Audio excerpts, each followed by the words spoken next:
Desde prensamercosur.org presentamos nuestro programa radio podcast Enlace Iberoamericano, con base en España y Portugal y con el resto de la comunidad iberoamericana en la Unión Europea. Tenderemos puentes de comunicación e integración con personas y temas de nuestro interés.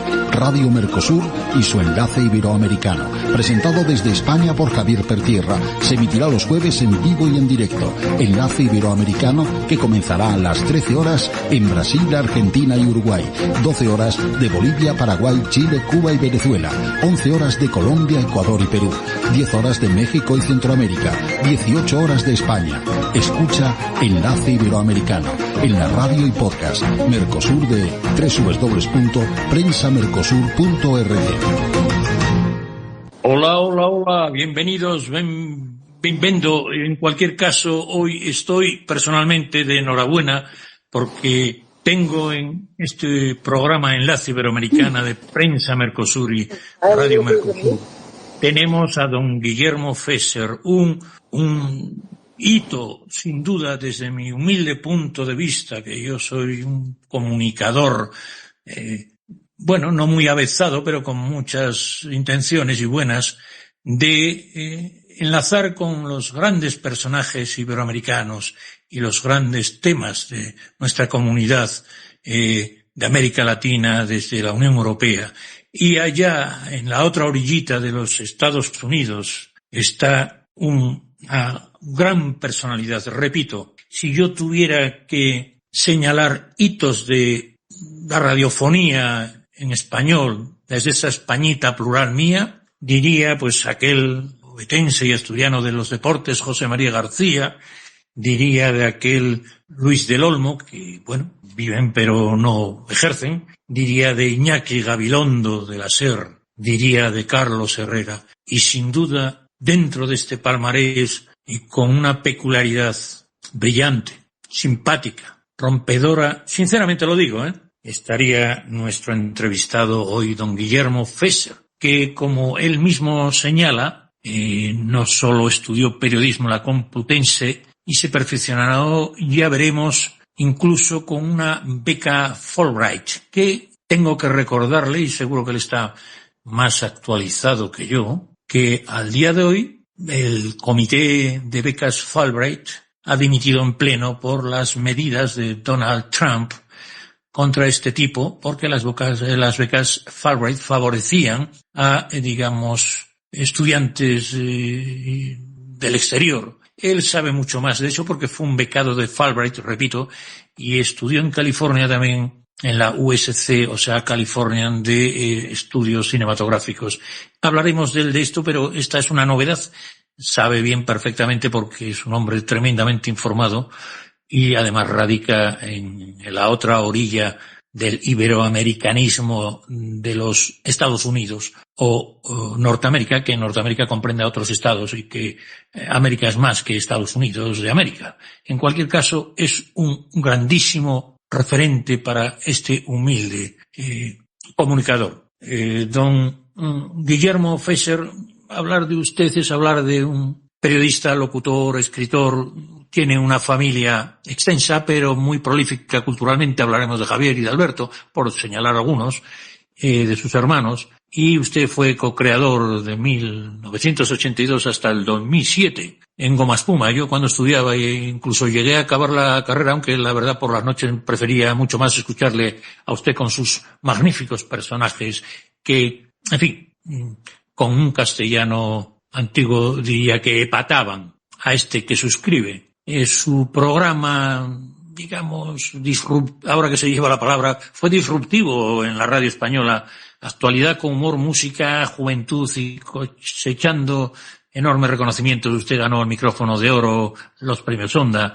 Fundó luego en el 2000 una fundación Goma Espuma sobre la educación. Usted ayudó a niños en Nicaragua, pero no solo en el ámbito iberoamericano, hispanoamericano, sino en Senegal y en Lanka, en fin. Incluso ha promovido el flamenco con la tesitura de Flamenco para todos. Y yo querría ponerle aquí eso de a lo loco se vive mejor, pero prefiero que usted me señale una cuestión con carácter previo que dicen algunos juristas cursis, entre los cuales me encuentro. Usted dice, me parece que un tuit, temo recordar que, claro, su apellido, Fesser, que tiene 2 S, repito, querida audiencia, Fesser, con 2 S, y claro, resulta que aquí en España le llamamos Freser. Somos un desastre cuando vemos esos apellidos que creo que son de origen germánico, según investigué, y que tiene un escudo arma precioso. Pero puede hablarme usted de su apellido Fesser, pero curiosamente dice que en Estados Unidos lo captan bien Fesser con 2 S. Pero cuando usted habla de Guillermo, claro, no saben si llamarle William, Willy, Guillaume, La Pera. ¿Puede usted, si me permite este lujo, y con mi tremenda gratitud de acogernos, hablarnos un poquito de su apellido Fesser, y que es curiosamente el nombre de Billy también, Bill le pueden llamar, en fin, este nombre y apellido, cómo es acogido y cómo usted cuenta anécdotas incluso de sus alumnos, vamos, de los alumnos que estaban con usted que lo confundían. ¿Puede hablarnos de su apellido Fesser con 2 S, estimado Guillermo? Uy, que tenemos un problema de audición.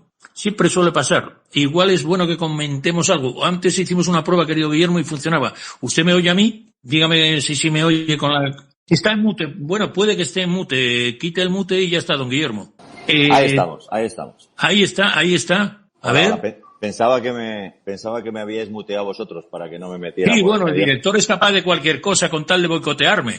Bueno, nada, en principio, Javier, muchísimas gracias por tenerme aquí en este programa. Ha sido una presentación tan larga que no sé si me va a hacer falta que diga yo alguna cosa más, hoy está todo dicho. Pero para empezar por donde me has preguntado, sí, el apellido Fesser es raro en España. Siempre me han hecho gracias en el colegio de Fesser, Feserro, Feserrucho, Serrucho y cosas absurdas, y en las correspondencias han llegado siempre apellidos muy chocantes. Pero bueno, todo es porque hace 7 generaciones antes que la mía, pues un tipo vino de lo que entonces eran las naciones hanseáticas, porque todavía no se había creado Alemania, y se vino de comerciante a la que era la capital del comercio del mundo entonces, que era la ciudad de Cádiz, ¿no? Sevilla se había quedado muy pequeña para los galeones españoles, ya no podían subir por el río Guadalquivir hasta la Torre del Oro, y entonces se pensó en la bahía de Cádiz como alternativa, y Cádiz se convirtió en el centro del comercio, ¿no? Ahí estaban todos los mercaderes de Italia, del norte de Europa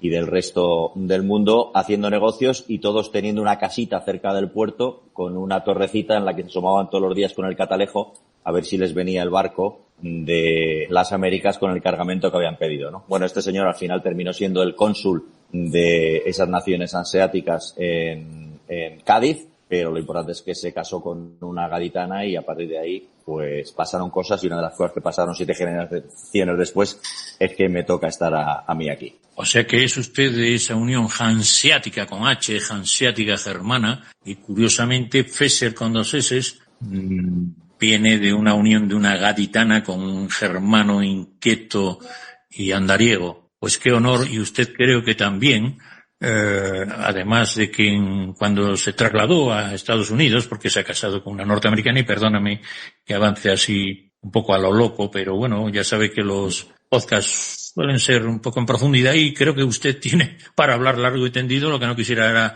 robarle tiempo. Usted se trasladó porque ganó, entre otras cosas, y tengo mucho más que decir de su vida, no cree que usted, hombre, por Dios, y su familia.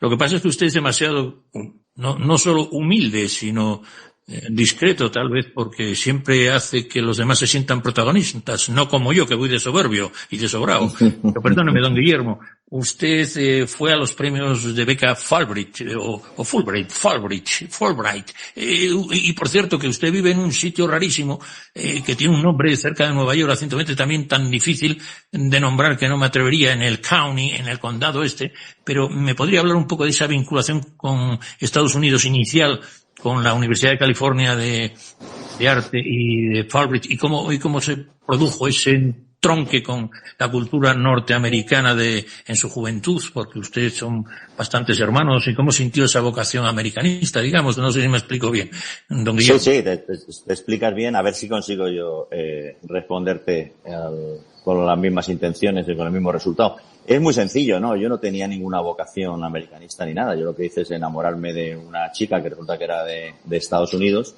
Hicimos nuestra vida, nuestra familia en España, tuvimos allí nuestros hijos y cuando el mayor le tocaba irse al bachillerato, al high school, pensamos que estaría bien por lo menos pasar 1 año o 2 años sabáticos, entre comillas, en Estados Unidos, pues para que nuestros hijos también conocieran la otra parte de sus raíces que solo tenían la oportunidad de ver en verano, y que no es lo mismo ir en verano a un sitio y pegar patadas a una pelota con 4 amigos que enterarte de qué va el país, a qué hora se acuestan, qué estudian en el colegio, qué comen y a qué se dedican los vecinos, ¿no? La tontería de quedarnos 2 años cuajó en el sentido de que a mí me sorprendió profundamente este país y las posibilidades que te ponía delante de la mesa, sobre todo en el campo laboral. Y bueno, años más tarde decidimos hacer un segundo intento. Fue en el 2008 y esos 2 años han ido alargando y aquí seguimos, ¿no? Pero el principio, digamos, del contacto cultural con Estados Unidos o profesional, como dices, con una beca de este señor, que normalmente los ingleses escriben las cosas de forma muy rara para que los demás no podamos pronunciarlas. De hecho, cuando se juntan gente de diferentes nacionalidades hablando inglés, todos nos entendemos maravillosamente y todos coincidimos en que el inglés es un idioma que se entiende maravillosamente cuando lo pronuncian extranjeros, pero cuando lo pronuncian ellos mismos es imposible de saber qué dicen, ¿no? Bueno, pero en este caso el senador tiene un apellido que curiosamente se pronuncia como se escribe, o sea que no tienes que preocuparte mucho. Es el senador Fulbright, se dice Fulbright como lo leemos nosotros en España, y es un tipo que tuvo la idea en su momento de que los americanos viajaban poco y que por tanto estaban muy aislados y que había que conseguir unas becas para que los estadounidenses salieran de Estados Unidos, viajaran y estudiaran en otros países, aprendieran algo diferente a lo que se les enseña allí y volvieran a Estados Unidos con esas ideas y las implementaran, ¿no? Luego esto generó el viaje de ida y vuelta y se pensó en becar a gente de otros países para que fueran a Estados Unidos, aprendieran la manera en que ellos hacían las cosas y las trajeran de vuelta a sus países. En esa beca me metí yo por pura chiripa, es decir, Sara, la chica de la que yo me enamoré, resulta que trabajaba en la comisión Fulbright en España, trabajaba en el lugar que se encargaba de traer americanos a España a aprender cosas y me habló de estas becas. Y entonces, bueno, pues vi que había una convocatoria, me presenté, estudié un montón de cosas que en aquel momento me parecieron espantosas porque tenía yo 31 años y era como volver a hacer la selectividad para la universidad. De repente tenía que saber de álgebra otra vez, como en el bachillerato. De repente tenía que saber de historia, de literatura, de tal, pero bueno, me puse a estudiar aquellas cosas, pasé el examen y me dieron la beca, y la verdad que la experiencia pues resultó muy interesante, ¿no? De repente estar en Los Ángeles, en una universidad como USC, la Universidad del Sur de California, con gente que tenía un contacto directo con la industria del cine de Hollywood y aprendiendo un poco pues los trucos y las maneras que tienen ellos de contar las historias, ¿no? Lo cual me enseñó 2 cosas. Técnicamente, algunas cosas que aprendí efectivamente por estar con esta gente que tenían la posibilidad de estar rodando películas como La Guerra de las Galaxias y explicarme cómo hacían los efectos de sonido, por ejemplo. Pero por otro lado, poner en perspectiva el cine de España y de Estados Unidos y darte cuenta que al final no hay tantísimas diferencias, ¿no? La gran diferencia quizá del cine de Estados Unidos con el cine de España es que aquí hay gente tan diversa que las historias son mucho más distintas, ¿no? Mientras que en España, si haces una historia sobre una señora de 50 años, es muy posible que varios escritores escriban la misma, porque las señoras de 50 años suelen ser muy parecidas. Mientras que aquí una señora de 50 años no sabe si va a ser negra, si va a ser blanca, si va a ser pakistaní, si va a comer en el suelo en una alfombra o va a cenar en una mesa, si va a celebrar Navidad o tiene una festividad distinta, ¿no? Entonces, esa complejidad hace que las historias de Estados Unidos sean más complejas, más interesantes, pero técnicamente la verdad es que los españoles estamos a la altura y muchas veces les pasamos de largo. Pues, estimado y admirado Guillermo, contigo tengo la impresión de estar con un pura sangre de la creatividad, te lo digo en serio, y de la comunicación, y es difícil esa línea que quieres seguir. Noto una gran certeza en tus criterios y un gran seguimiento con mucha humanidad en tus opiniones. Además de que te has acercado al mundo de la solidaridad, quisiera ahora hablar del mundo de la cinematografía, como tú has dicho en esta Escuela de Artes del Sur de California, la USC. Tú en el cine dirigiste Cándida, tengo aquí el dato 2006, basado en ese bestseller de Cuando Dios aprieta ahoga, pero bueno, en fin. Y también escribiste con tu hermano Javier Fesser, porque cada hermano tuyo tiene una enorme semblanza, pues escribiste los guiones del Milagro de Pepinto, que era una especie maravillosa de surrealismo inclusivo, ¿no? Y que ganó el Goya. En fin, podías hablarnos de esta aventura cinematográfica, sobre todo porque luego abrazaste a estos dos magníficos personajes de los tebeos que decíamos a mí, Mortadelo y Filemón, y que siempre con este sentido del humor o de la simpatía o de la ironía, no sé cómo te lo calificaría, porque seguro que eres tan, llamemos, brillante que no puede ni siquiera uno delimitar por tu amplitud. Te lo digo en serio, de tu ironía. Creo que eres un poco incomprendido, aunque has triunfado muy joven teniendo 9 hermanos. Como escritor también has tenido a 100 millas de Manhattan. Y sobre todo quisiera hablar de la novela de Marcela. Por lo tanto, ya que he descubierto a nuestros oyentes un poco esta semblanza cinematográfica y literaria, podríamos hacer contigo un recorrido más en profundidad, incluido del Oyster Bar en la central estación o la estación central de Nueva York, un recorrido cinematográfico y literario, porque estamos, digamos, volando sobre tu semblanza, ¿no? ¿Me permites eso? ¿Qué opinas de tu recorrido cinematográfico ahora, después de esos añitos, y de tu recorrido literario? Bueno, mi recorrido cinematográfico es el recorrido realmente que he tenido, la evolución que he tenido en la relación con mi hermano Javier, ¿no?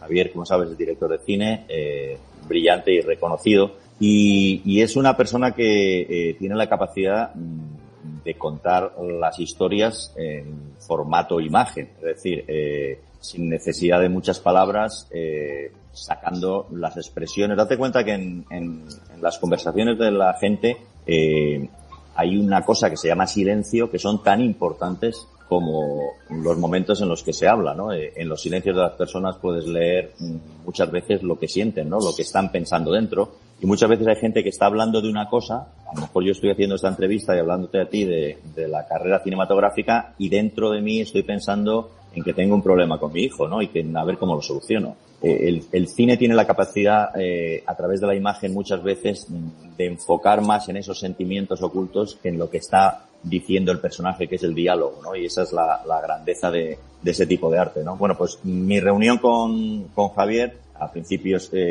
mi primer trabajo fue como ayudarle en un corto que tenía que se llamaba, no era El secreto de la trompeta, era el primero, que se llamaba Aquel ritmillo, en el que yo realmente me encargué del vestuario, o sea que imagínate tú los comienzos, ¿no? Pero luego hemos escrito juntos, efectivamente, la gran aventura de Mortadelo y Filemón, hemos escrito juntos El Milagro de Pepinto, en el que en El Milagro de Pepinto realmente es un repaso a nuestra infancia, ¿no? Éramos 9 hermanos viviendo todos muy apretados, pero con bastante relajación y pasándolo bien, y muchos de esos recuerdos de jugar a las cartas de las familias en verano, o de ir todos apretados en un 600, pues están metidos en esa película, ¿no? Y luego la oportunidad de Mortadelo y Filemón fue pues la oportunidad de volver de nuevo también de lleno a nuestra infancia, ¿no? Porque nosotros, como éramos 9 hermanos, nuestros padres no nos llevaban a muchos sitios, ni a casa de familiares, porque no podías presentarte con 9 hijos allí de golpe a merendar, ni a la piscina del vecino, porque no le podías meter a 9 tipos de repente dándose chapuzones, ni tampoco a un restaurante, porque no se podía permitir el hecho de pagar de golpe 11 cubiertos, ¿no? Pero digamos que la propina que sí nos caía todos los años era en la Feria del Libro de Madrid, a la que yo le guardo un inmenso cariño, en el Parque del Retiro. Cada año íbamos todos y podíamos comprar un par de libros para todos, no para cada uno. Entonces caía siempre el tomo de Tintín, que coincidiera con ese año, y el tomo de Mortadelo y Filemón, Valor y al Toro, o el sulfato atómico, o el que tocara de ese año, ¿no? Y luego pues había peleas para ver quién se lo leía primero, pero Mortadelo y Filemón era como una religión en nuestra infancia, y cuando tuvimos la posibilidad de conocer a Ibáñez, de estar con Ibáñez, de ver cómo Ibáñez dibujaba e inventaba esos personajes y de poderlos utilizar nosotros en la película, pues fue una experiencia maravillosa, ¿no? Pero bueno, digamos que la relación con Javier se fue cimentando, ¿no? Y la última experiencia que hemos tenido juntos, que se llama El monstruo invisible, que es un cortometraje rodado en Filipinas, en un vertedero para acción contra el hambre y para proyectarse en colegios, puesto que los adultos no hemos sido capaces de darle solución a este problema que es el hambre que sufre tanta gente en el mundo, pues pensó Acción contra el hambre, y quizás los niños en los colegios y las niñas en los colegios, con una mirada más limpia y sin haber sido mediatizados por nada, podrían dar con alguna solución, ¿no? Sobre todo poniendo en contexto que el hambre al final no es un problema de darle un plato de arroz, sino es más bien un problema de darle o devuélvele al ser humano la dignidad que necesita, ¿no? Porque muchas veces no te cogen en la entrevista de trabajo si vas con la camisa sucia, o no te aceptan los vecinos si no tienes una manera de responder gramaticalmente correcta, ¿no? Entonces la educación, la sanidad son mucho más importantes que el plato de arroz, que es lo inmediato, ¿no? Para salir del hambre. Y con esa filosofía viajamos a Filipinas, vivimos en un vertedero durante un mes. Ahí decidió Javier, y fue una experiencia maravillosa, que él siempre había sido el director y habíamos escrito juntos, que por qué no dirigíamos también juntos. Y ahí yo creo que se demostró que lo importante en la vida cuando trabajas en equipo es que cada uno, porque siempre hay alguien que hace algo mejor que tú no puedes hacer todo bien, ¿no? Entonces, por ejemplo, Javier es un gran director técnico, es decir, controla la óptica necesaria y la postura de la cámara que hace que esa imagen sea maravillosa, y yo a lo mejor soy bueno con la gente, explicándole a los actores lo que esperamos de ellos. De hecho, perdóname, tu hermano Javier ganó el premio a los mejores efectos, el premio Goya a los mejores efectos, y luego a los mejores efectos con Pepinto, y luego alcanzó, digamos, con el camino a la Goya al mejor director. O sea, es un hombre muy técnico. Perdóname que te haya interrumpido, pero no quisiera que quedara esto en el tintero. Disculpa, Guillermo, disculpa. No, sí, es técnico, y de hecho las películas que dirige ahora mismo se las edita él mismo. Es decir, es que controla la técnica de una manera maravillosa, ¿no? No quiere decir esto que no controle también la dirección de actores, pero quiere decir que cuando en este proyecto nos repartimos un poco, yo la dirección con la parte humana y él la dirección con la parte técnica, aunque nos mezclábamos en las dos, obviamente, pues el producto, o sea, el resultado se nota en la pantalla, ¿no? Es una maravilla. Si alguien puede ver, está en internet, se llama El monstruo invisible, dura media hora, y al final lo que demuestra es que lo contrario de la pobreza no es la riqueza, sino que lo contrario de la pobreza es la justicia, y también demuestra que la felicidad se puede encontrar en cualquier rincón. Es decir, que la felicidad no se encuentra solo en los sitios en los que a la gente le va bien, que se puede ser feliz también. Es así, el ser humano tiene tendencia a sobrevivir en cualquier circunstancia. La felicidad se puede encontrar en los sitios que menos esperas, se puede encontrar como ya la encontró en medio de la guerra de Bosnia, o se puede encontrar como la encontramos en las carreras tirando de los cordones de las cometas de unos niños en un basurero de un barrio, de un Bantayán en la isla de Mindanao. Pues quería también no olvidarme de grandísimos amigos que me introdujeron en que tú te animaras a venir a Enlace Iberoamericano, como Juan Giacardi, que lo sabes, un arquitecto de renombre que vive en México y que es argentino, un grandísimo, según me explicó, amigo, pero que con grandísimo cariño por ti. Y también mandar un saludo a Jorge Zovich, de la Cámara de Comercio y Desarrollo de las MIPYMES de Argentina. Jorge Zovich es también un grandísimo seguidor, y creo que merece la pena citarlos. Repito, Juan Giacardi, muy agradecido, Juan Giacardi, por presentarme e introducirme en Guillermo. Creo que fue el que me permitió acceder a ti, querido Guillermo. Jorge Zovich es un gran hacedor y promotor de las MIPYMES que dicen en la zona, digamos, de América Latina, y decimos más bien pymes. pero creo que están más acertados ellos, porque con la informalidad hay mucho autónomo, mucho microempresario. Gracias, Jorge Zovich. Y también a Antonella, diríamos aquí, pero creo que es más bonito Antonella Zaracho. Zaracho, vos sabés, es corresponsal en Buenos Aires, que también es, y te manda un cariñoso saludo. Zaracho, vos sabés que yo quisiera bailar mejor el tango. Y por supuesto, no conozco nada más simpático que mis amigos argentinos. Creo que, ya sabes, Buenos Aires no es un poco la ciudad de los americolatinos, es un poco como la París, ¿no? De la América Latina, y perdóname. México es el ombligo del mundo, pero el otro tiene otro componente, ¿no? En fin, Guillermo, tú conoces mucho más la realidad y me atrevo a seguir, porque claro, la obra de tu hermano Javier pues tiene a campeones. Quiero decir a nuestros oyentes que trató fundamentalmente con el elenco de actores con discapacidad y que con esa autenticidad ganaron el Goya. También, no sé, don Alberto, tu hermano Alberto, que es un hombre de la promoción cultural, pero debe de ser bastante más, digamos, discreto, porque tiene unas iniciativas culturales e institucionales.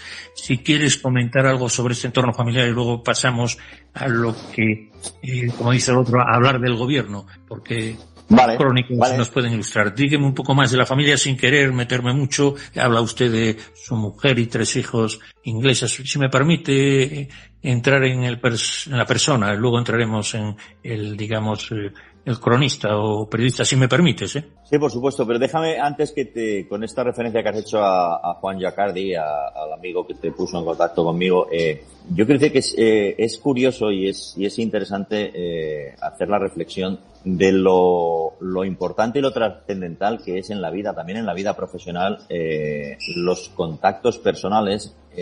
Lo digo no en el sentido del networking que dicen en Estados Unidos, sino en el sentido de tratar bien a cualquier persona. Es decir, tú no sabes, yo como periodista, por ejemplo, no sé quién puede conocer a quién puede abrirme qué puerta, quién puede llevarme a poder contar la historia que yo estoy o llevo detrás de ella meses, porque hay una tendencia estúpida del ser humano de tratar solo bien a los que nos parece que son importantes y nos olvidamos muchas veces de que la gente que realmente importa no son los que salen o los que tienen título nobiliario, ¿no?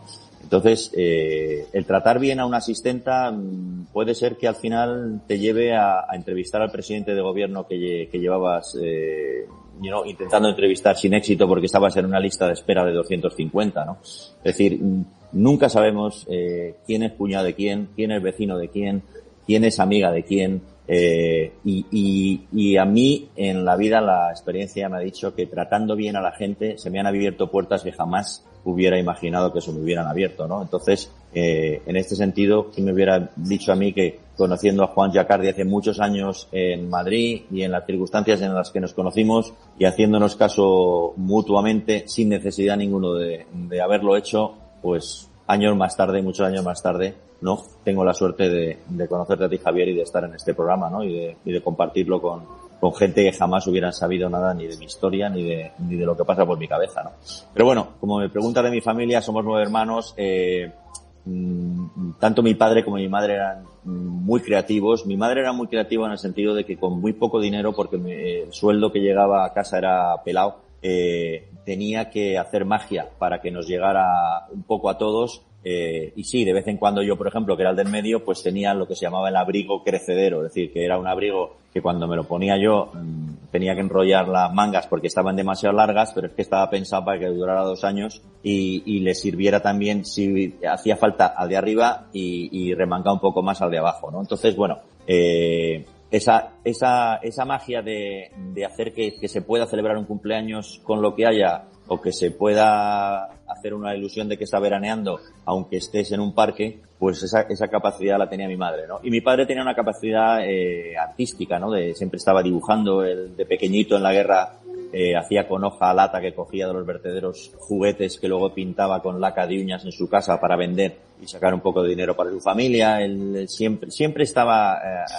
diseñando, inventando, haciendo cosas, ¿no? Y eso era contagioso desde un punto de vista de observar, pero también desde un punto de vista pragmático. Es decir, él tenía un armarito en su oficina donde tenía lápices de colores, cajas de lápices de colores, gomas, sacapuntas, tonterías de estas de hacer trabajos manuales, tijeras, no sé qué, que él iba comprando y que a los que se portaban bien te iba dando puntos, ¿no? Te iba dando unos cromos de animales que había, y cuando tenías, ya no me acuerdo si eran 5, 7 o 15, podías ir al armarito a canjearlos, y entonces por 3 ciervos te daban una goma de borrar y por 4 conejos te llevabas a lo mejor un cuaderno, ¿no? Y entonces, bueno, con esa historia hemos crecido todos siempre haciendo manualidades, inventándonos cosas, y como digo que no nos podía llevar a jugar con los primos muchas veces porque no cabíamos en la casa, pues tenemos que jugar entre nosotros, y ahí pues organizamos nuestras propias olimpiadas en el pasillo, poniendo un colchón al final del pasillo y haciendo salto de altura, o organizando obras de teatro,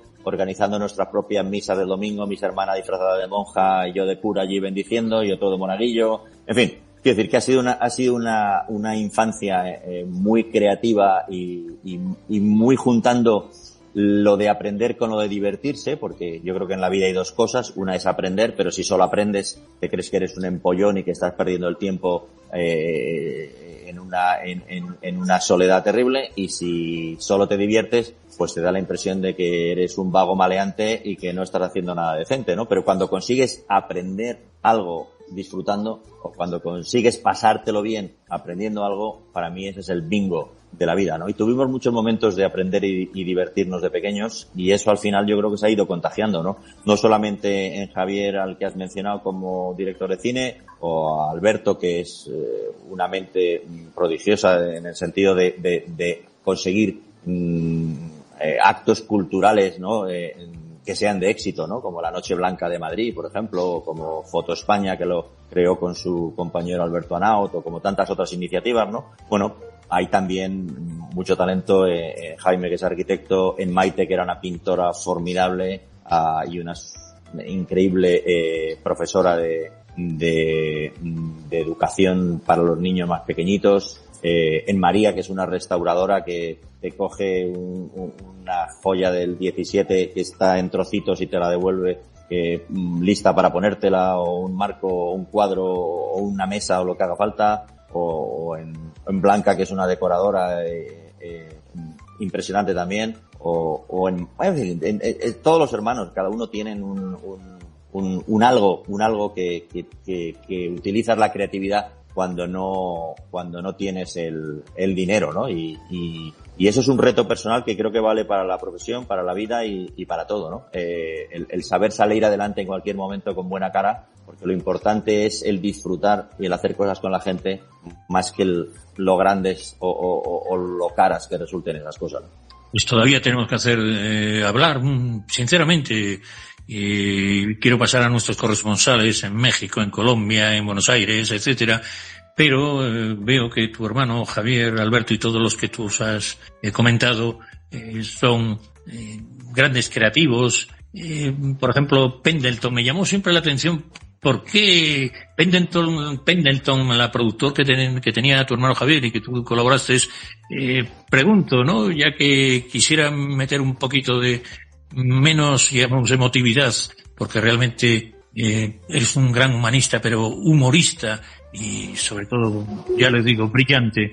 ¿Por qué Pendleton? Suena a ropa, suena también en el estado de Oregón. ¿Por qué os dio por Pendleton? Que bueno, Oregón queda encima de California, me parece que es Washington, que es un estado ahí arriba donde se fabrican aviones, cerca de Canadá. ¿Por qué Pendleton? Perdóname, Guillermo, pero quiero... No, esto fue a mí se le ocurrió a Javier poner Pendleton cuando yo me casé en Estados Unidos. Vivíamos en España, pero me casé en Estados Unidos, en casa de mis suegros, aquí en el pueblo donde vivo ahora mismo, en Rhinebeck, y bueno, mi familia vino a mi boda, y Javier vino a la boda, y luego en un viaje que hicieron él y su mujer con otra pareja por la costa este, empezaron a ver por todos lados el nombre de Pendleton, que en inglés se escribe, para fastidiar, con la L en medio, no Pendleton. ellos lo hispanizaron, le pusieron la L en su sitio, en vez de Pendleton, aunque se pronuncia igual, y lo vieron pues es que hay mucho Pendleton aquí, hay detectives Pendleton, los Pinkerton, los Pendleton, en la página de detectives te aparece, hay ropa que se llama Pendleton,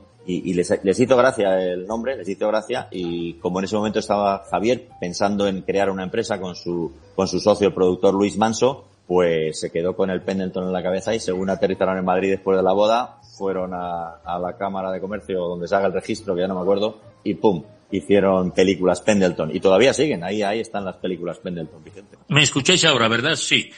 Pues también decirte que hay algo que me llama poderosamente la atención.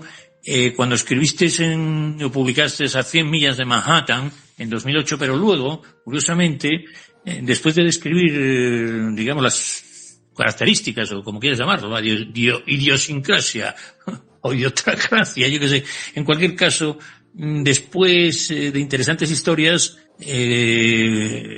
publicaste Marcelo, que me subyugó.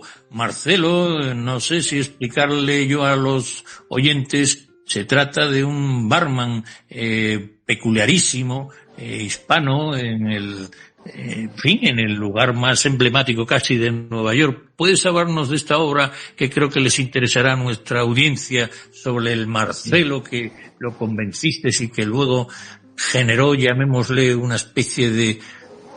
recreaste una atmósfera de New York esencial, de un señor que había atendido desde Cantinflas hasta...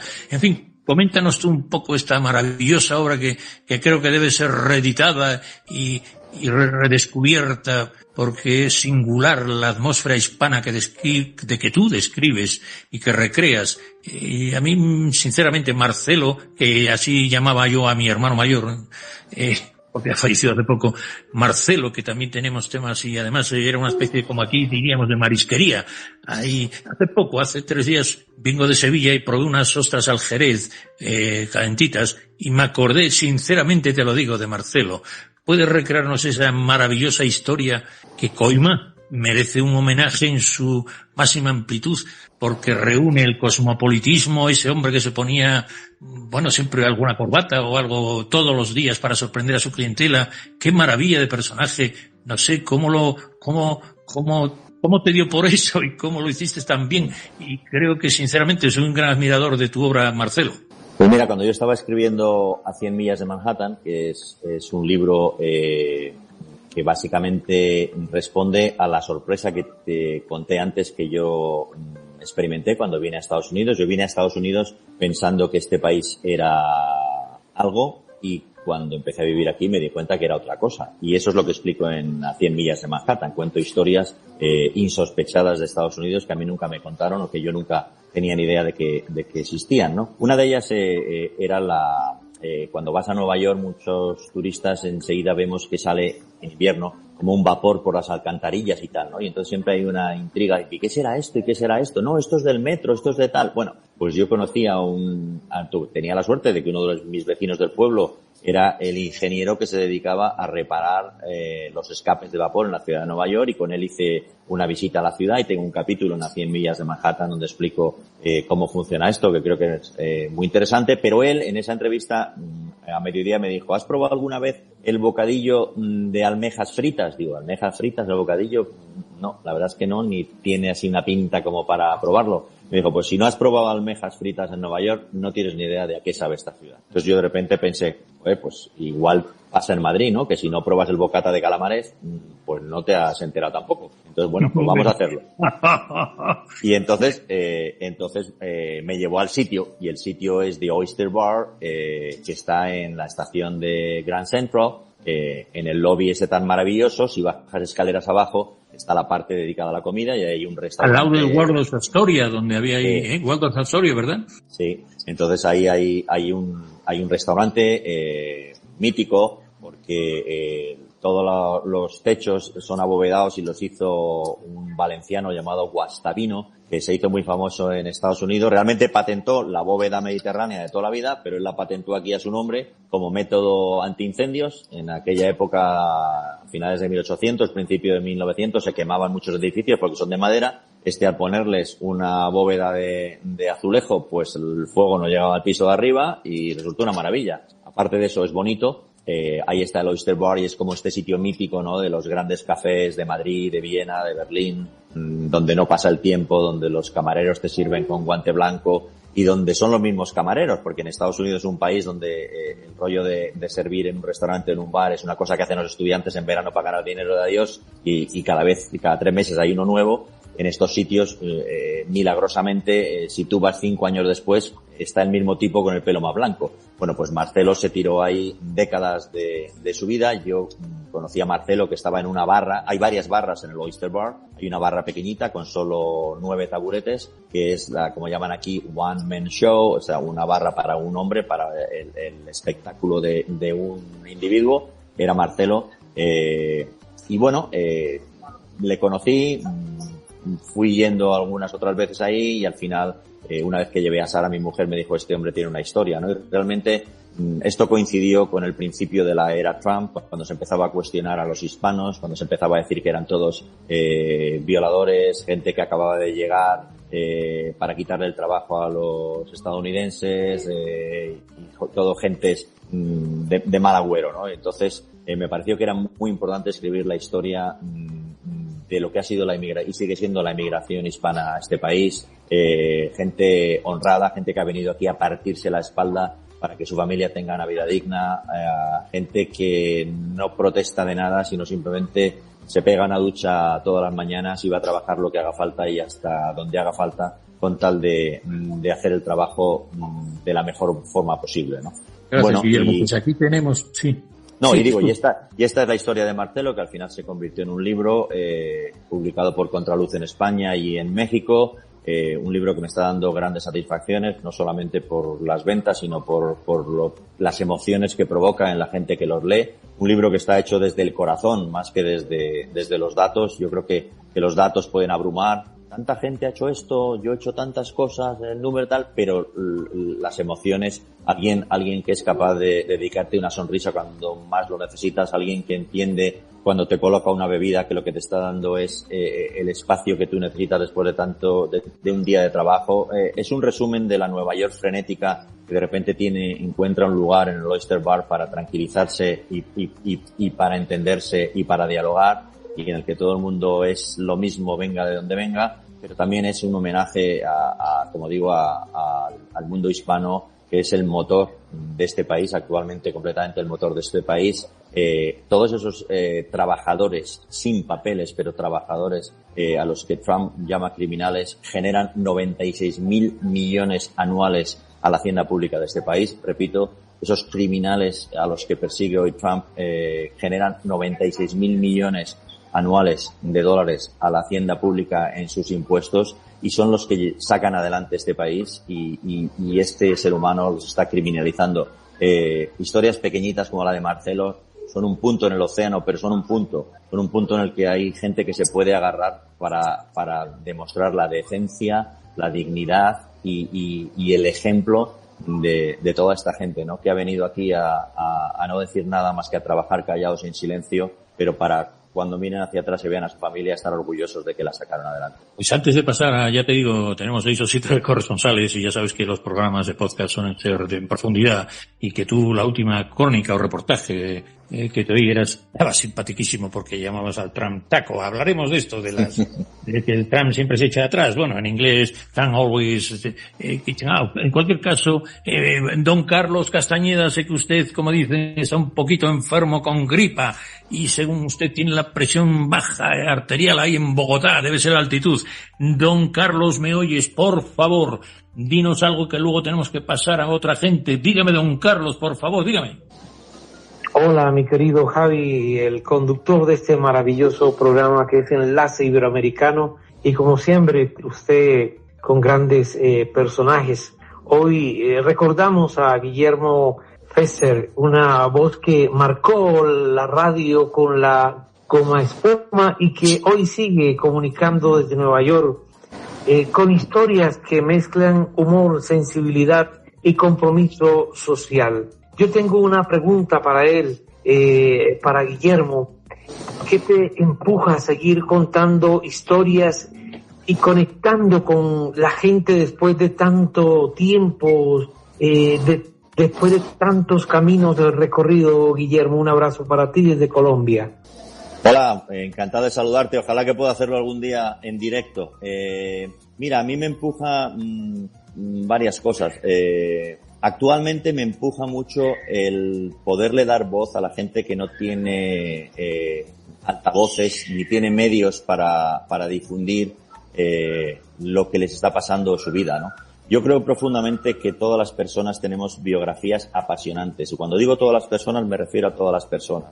No creo que sea la biografía de Obama o de la Madre Teresa de Calcuta más importante que la de una señora que vive con un perro en un apartamento solitario en un ático de Bogotá. Y te digo esto porque creo que lo importante de las personas no es lo que hayan hecho, si han ido al Himalaya, si han tenido un graduado universitario en Harvard o si han ganado mucho dinero haciendo negocios. Lo importante de las personas son las emociones. Es lo que siente la gente y los sentimientos los tenemos todos, ricos, pobres, gordos y flacos, ¿no? Es decir, para hablar en lenguaje cinematográfico, ya que hemos citado un poco mi conexión con el cine, sería una película tan apasionante, lo mismo una sobre la guerra civil de Estados Unidos entre el sur y el norte, que la vida de esta señora cuando se le muere el perro en el ático, ¿no? Es decir, porque todos nos podemos identificar con los sentimientos, ¿no? Todos nos podemos identificar con la tristeza, con la incomprensión, con la alegría, con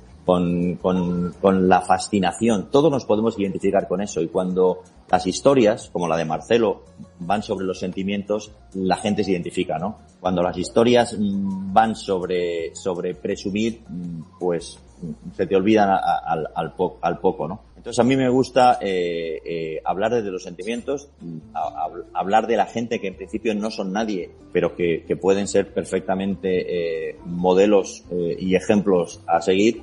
Y sobre todo ahora mismo me motiva el quedarme en Estados Unidos y ser voz de la comunidad hispana que están en su propia descripción espantados, ¿no? O sea, yo tengo, le tengo que decir así, yo tengo pesadillas pensando que gente a la que conozco se los lleváis, ¿no? Estoy hablando de familias, de niños, de trabajadores, de gentes súper honradas y que no es que estén aquí ilegales, es que no les permite este sistema legalizar la forma de estar, porque a este sistema no le interesa que sean legales, le conviene más que sean esclavos y que no tengan derechos para que si les pagan poco no protesten y para que si les tratan mal no puedan decir nada, ¿no? Es decir, es un sistema perverso y entonces contra ese altavoz que dice que esta gente son criminales y que deberían venir legalmente, pero cuando intentan venir legalmente y cuando se presentan en el juzgado como centenares de inmigrantes lo han hecho hispanos en Nueva York en el mes de junio, son detenidos y son deportados y son desaparecidos y no sabemos dónde van a aparecer.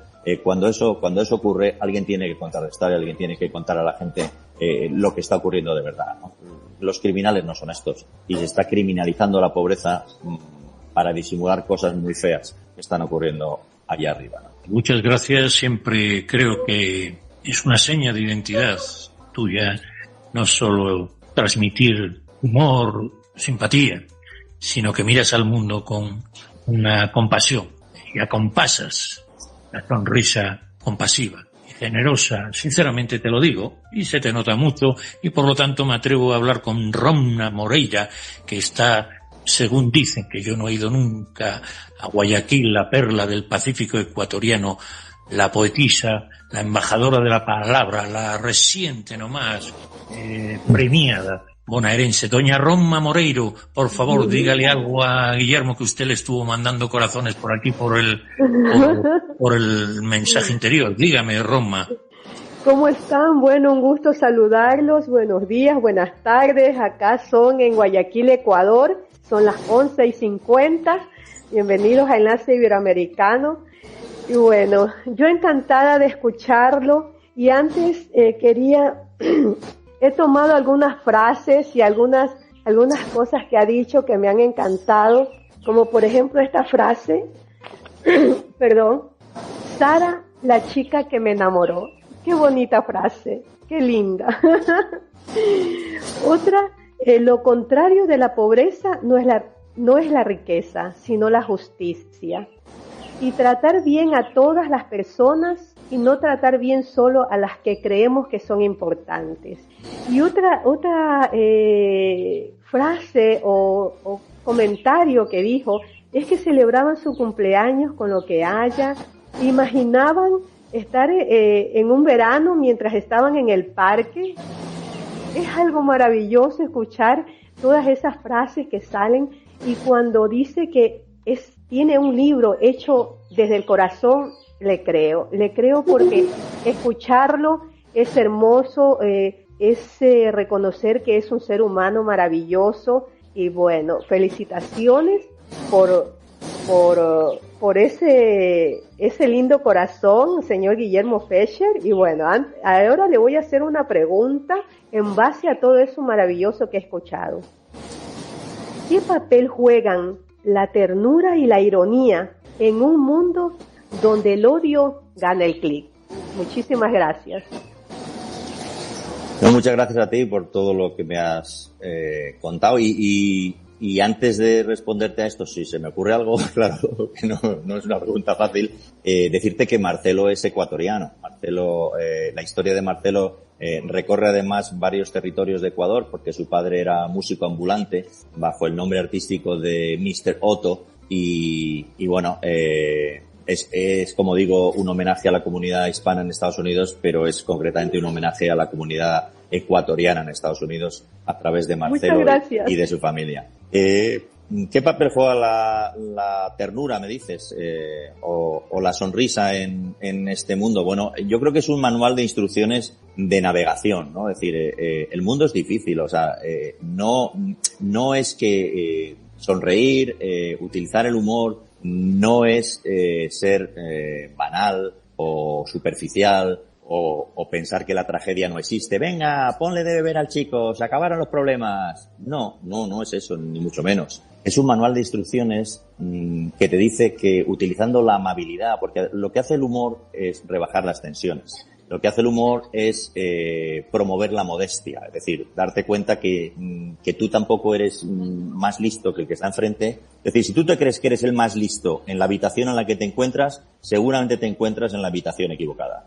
Es decir, el humor lo que te hace es ponerte en tu sitio, decir, joder, pues si somos todos iguales, pues venga, vamos a llevarnos bien. Y entonces las bromas lo que facilitan es la comunicación. Es decir, yo no entiendo al humor como un objetivo, eso se llama contar chistes y está muy bien, para que se rían, venga, pum, vale, muy bien, pero está bien un ratito. Eso tiene un ratito, como tiene un ratito el drama y como tiene un ratito todas las cosas del mundo tienen su ratito. Pero la continuidad, el humor, el sentido del humor es más una manera de ser, es una manera de expresarte, es una manera, como digo, es un manual de instrucciones para manejarte por la vida y significa básicamente pues una ley básica en la humanidad, que es que si tú juegas al frontón y das a la pelota súper fuerte, pues al que está al lado le dan la cabeza y se acaba el partido. Si tú juegas al frontón y devuelves la pelota para que el otro pueda llegar y devolverla, pues te tiras 20 minutos jugando y al final pierdes peso en la barriga, que es lo que tú buscabas. Entonces, quiero decir que la ternura, la compasión, la empatía, que ahora hay gente como Elon Musk que dice que es el enemigo de la sociedad occidental, pues creo que son al revés, son las piezas fundamentales de poder ir por esta vida disfrutando y haciendo que los demás disfruten. Y yo creo que el objetivo es no disfrutar tú, sino hacer que los demás disfruten. Y me explico por qué. No por caridad, es decir, no, es que esto hay que ser buenos con los demás. No, por puro egoísmo. Es decir, porque si disfrutan los demás, como en el frontón, es contagioso. Y al final el que disfrutas eres tú. O sea, no es mejor salir de tu casa y cuando salgas te digan, hola, don Guillermo, ¿qué tal va? Adiós, Guillermo. Oye, ¿qué tal tu hijo? Bien. Que se vayan cerrando las contraventanas y te escupan.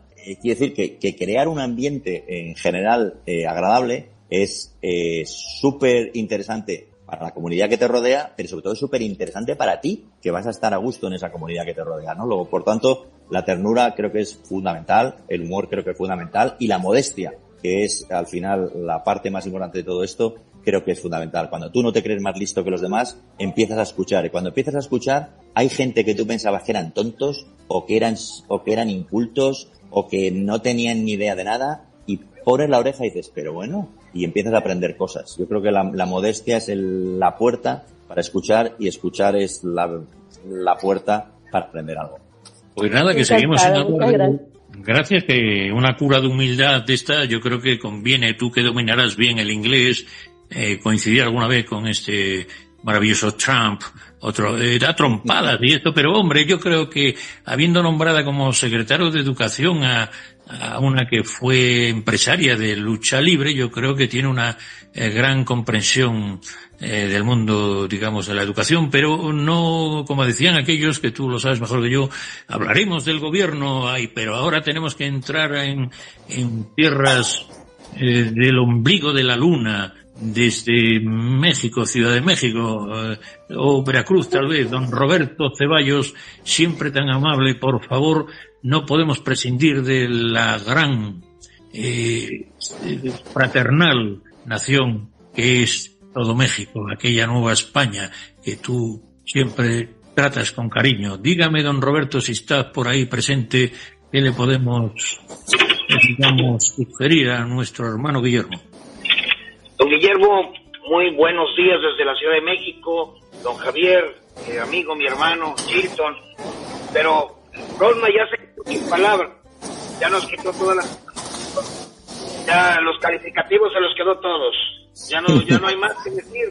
Pero bueno, como hombre de Hollywood, como hispano, como la visión del sentimiento y la cuestión de emociones de las que hablas, solamente una pregunta muy importante. Obviamente Donald Trump ya toma una tarjeta de Nancy, va a haber preferido, pero con la visión de esa experiencia hispana, de esa visión del mundo, de los migrantes en la que has vivido, mi estimado y admirado Guillermo, ¿cuál va a ser esta tragedia? No lo he entendido demasiado bien. ¿Cuál va a ser la tragedia, preguntas, Roberto? ¿Cuál va a ser el final de la tragedia Trump? ¿En dónde va a terminar este holocausto? Bueno, mira, es una cuestión de tiempos. Yo creo que en este país, como en la mayoría de los países del mundo, supongo, hay más gente que quiere construir que destruir. Lo que pasa que ahora mismo en los que están jugando en la Champions, digamos, de los que tienen las decisiones, están más por destruir que por construir, ¿no?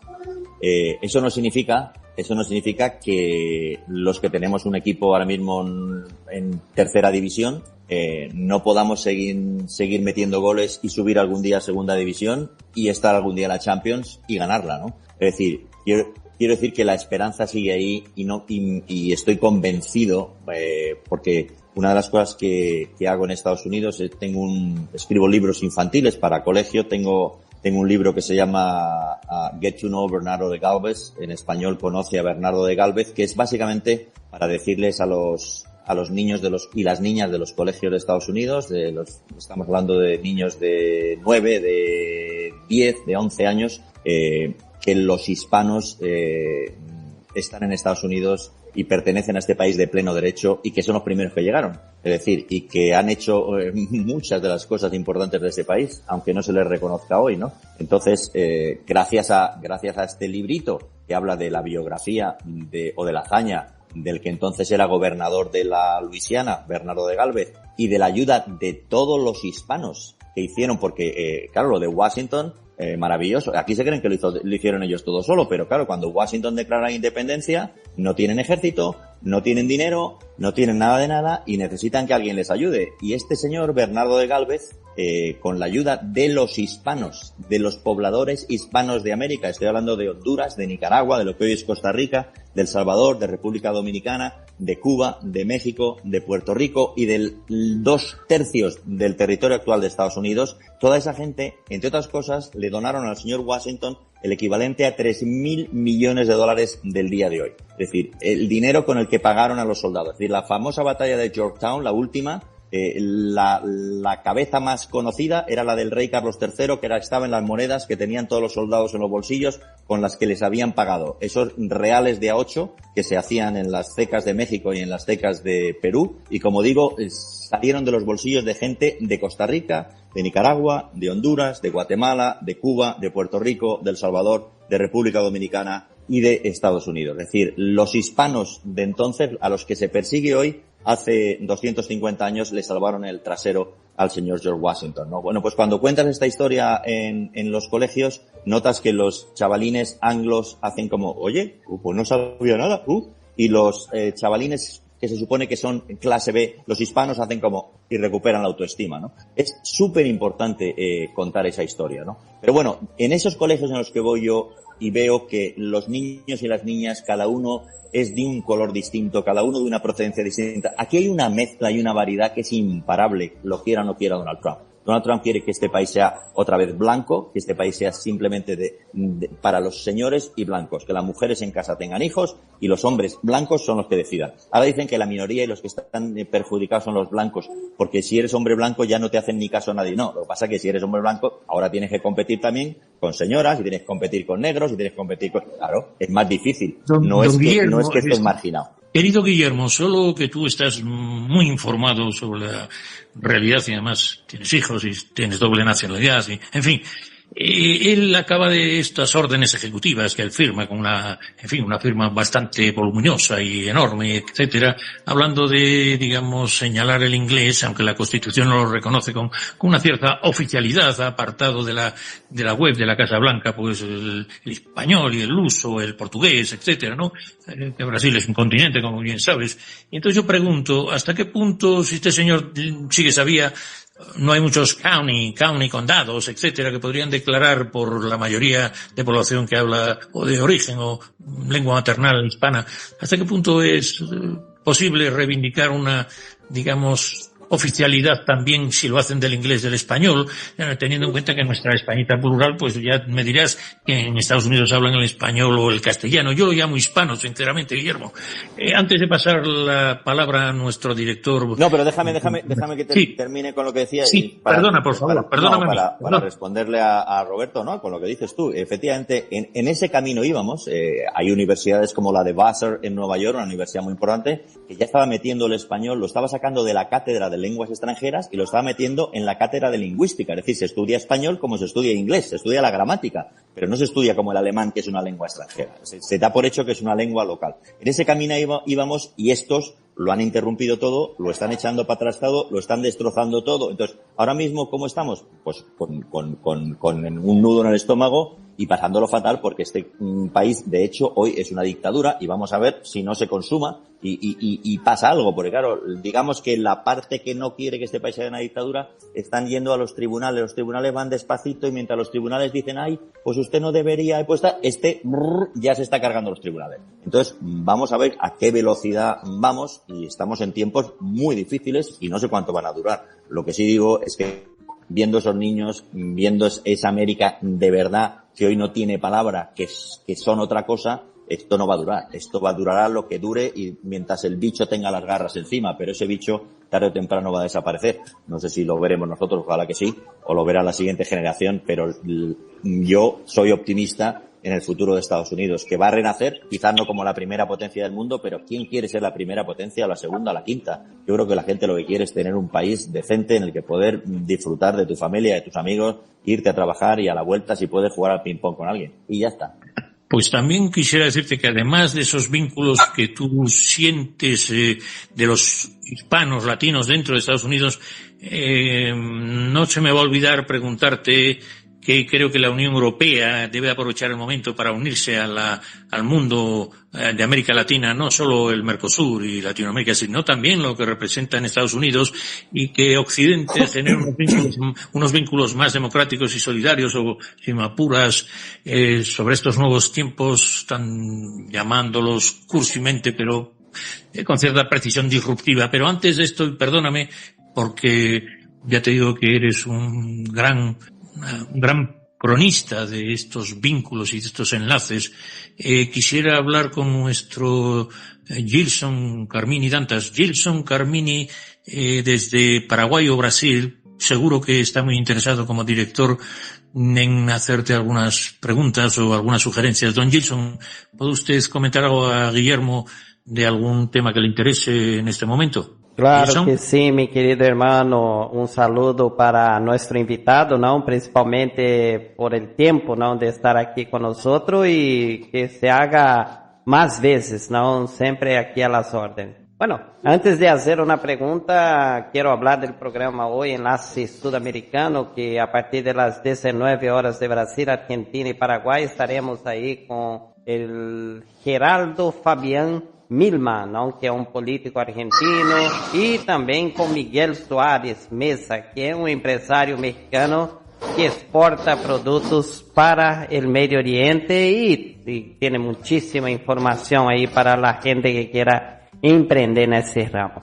Bueno, mi querido Guillermo, muchas gracias ahí, realmente fantástico todo que escuchamos, y como Romina detalló, una de las frases más importantes es aquella que no debemos juzgar el rótulo con el contenido de la embalaje, ¿no? Entonces ahí dejaste bien claro que nosotros debemos ser buena gente con todos, independiente que usted piense que te va a servir o no te va a servir, pero eso abre puertas y realmente fantástico eso de ahí. Me imagino que usted con mucha experiencia, cuántas puertas fue abierta por esa humildad y todo más. Entonces te felicito por eso y te hago una pregunta.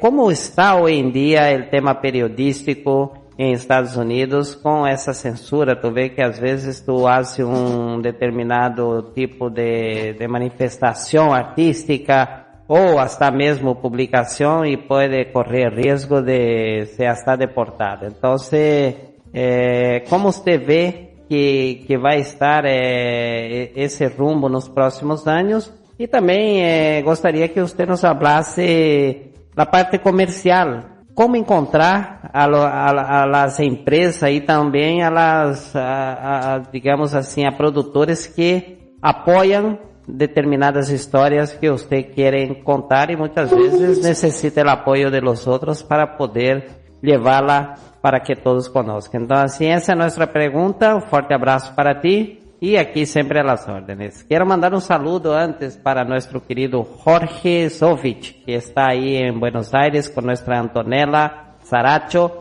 y muy pronto va a estar ahí en la Radio Mercosur, que es de la Cámara de Desarrollo de Microemprendedores de Argentina. Entonces, así un fuerte abrazo para todos ellos que están en sintonía de la Radio Mercosur. Muchas gracias. Pues gracias por tu pregunta. Es una pregunta muy complicada, pero por centrarnos en Estados Unidos, me gustaría poner en contexto lo que ocurre aquí. Estados Unidos es muy diferente en el mundo periodístico a lo que yo conozco o conocía en Europa, ¿no?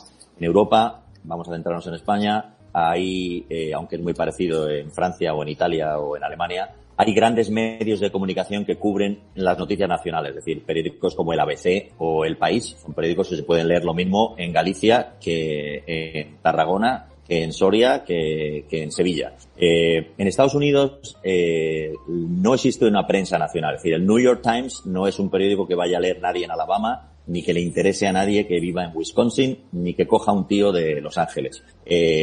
Cubre un área que es el Gran Nueva York, que sí, que puede entrar en algún estado de al lado como Connecticut y tal, o en New Jersey, pero que al final lo leen 4 millones de personas en un país de casi 400, ¿no? Entonces, ¿cómo se informaba Estados Unidos? Estados Unidos se informaba básicamente por la prensa local. Aquí cada pueblecito, aunque fuera un pueblecito enano de nada con 300 habitantes, tenían su gaceta informativa, ¿no? Y ahí cubrían las noticias que les importaban a los del pueblo o las noticias nacionales que les afectaban a los del pueblo. Entonces, la gente que en Estados Unidos vota mucho, muy frecuentemente y por muchos cargos distintos, no solamente son las elecciones generales a diputados, congresistas y a senadores o a presidente del gobierno, sino que aquí votas al juez, aquí votas al sheriff, aquí votas al director del colegio, aquí, es decir, hay tantas votaciones tan decisivas que se basaban en la información que tenía la gente, en esa prensa local que cubría lo que afectaba a su comunidad y por tanto pueden decir, pues voto a esta o voto a este porque creo que es mejor para mi comunidad. Cuando llega a Internet, se carga la prensa local, desaparece. Es decir, la prensa local empieza a cerrar, la gente se va a Internet y entonces hay una desinformación generalizada en Estados Unidos porque, como digo, no hay medios nacionales que cubran esto. Lo que cubre de alguna manera de forma nacional, pero tampoco son las televisiones, y entonces lo que ocurre es que ese espacio que dejaron la prensa local vacío, lo ha ocupado las redes sociales, y lo han ocupado los youtubers y los influencers. En parte lo han ocupado ellos porque también, hay que decirlo, la prensa generalista de este país se estaba mirando demasiado el ombligo. Desde los años de Clinton, en que lo que les importaba a medios de comunicación como el Washington Post o el New York Times o el Chicago Tribune era codearse con Clinton más que informar a la gente de lo que pasaba, pues eso hizo también que se distanciara mucho la gente. Internet, más el mirarse el ombligo a la propia prensa y pensar que eran muy guapos y que la noticia eran ellos en lugar de lo que estaba pasando, ha hecho que la gente se haya ido a buscar a otros sitios, y en otros sitios no sabes quiénes hay. Hay una gente que grita mucho, que dice cosas que no sabes quiénes son, pero de los que ahora mismo la gente se fía, ¿no? Y entonces la información de este país está en manos de propagandistas, la mayoría con teorías revolucionarias, teorías de la conspiración alucinantes, y muchos de ellos cercanos a la extrema derecha, que es como decir cercanos al egoísmo, ¿no? Cada uno barre para su casa, ¿no? Entonces la gran diferencia entre, digamos, por generalizarlo aquí, la oferta moderada del we the people, nosotros la gente, es la oferta de la extrema derecha, que es yo, para mí, conmigo. Entonces, bueno, en eso estamos. Entonces ahora mismo, primero, es muy difícil estar en un medio de comunicación que le llegue a la gente, pues la gente está en social media, en las redes sociales, y encima, como es tan difícil económicamente para los medios de comunicación volver a conseguir o ganarse esa confianza que perdieron ellos mismos por mirarse el ombligo, o que han perdido porque la gente está en otras cosas, pues con el miedo de Trump, porque Trump lo que es pura mafia, está metiendo el miedo a la gente. Con el miedo de Trump no se atreven a contar historias. Entonces ahora es muy difícil contar historias o hablar como estamos hablando aquí en un medio de comunicación generalista, en un medio de comunicación grande, es decir, en una televisión como la CNN es muy difícil que te dejen decir lo que estamos diciendo hoy aquí. En un periódico como el Washington Post es muy difícil que te dejen decir lo que está diciendo aquí. Y las redes sociales están copadas por gente que no vive, es decir, cuando tú quieres ser honradamente informar a la gente, tienes muchas preguntas que hacerte, porque la realidad es muy complicada.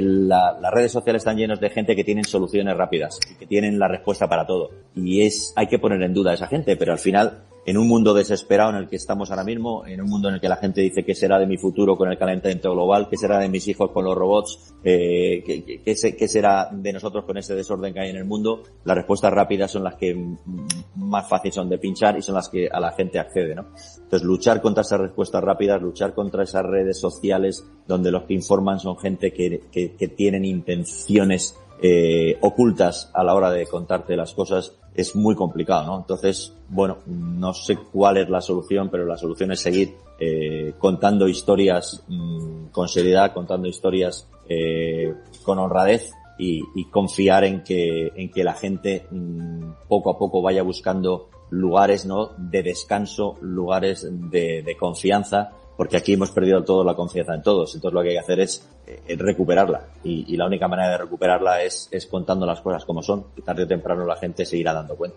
Y aún nos queda la esperanza de gente como tú, querido Guillermo. Y antes de que Roberto me permite, don Roberto, salvo que tenga urgencia o si puede permanecer un poquito, quisiera que nuestro hermano Hernán Sabater de Argentina hablar antes que usted un segundito. ¿Me permite, don Roberto? Un segundito, ¿no? Venga, pues avanti don Hernán Sabater, que está también con nietos. Don Hernán, dígame, don Hernán, por favor. Muy buenas tardes, Guillermo. Un placer poder estar hablando contigo, con vos, como decimos acá en Argentina. Un fuerte saludo desde Buenos Aires.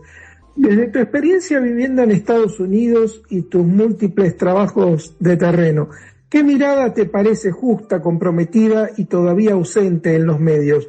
Y otra pregunta que te quisiera hacer es, ¿cómo contar América Latina sin caer en tópicos ni en paternalismo europeo? Pues ya ve, mirada nuestra.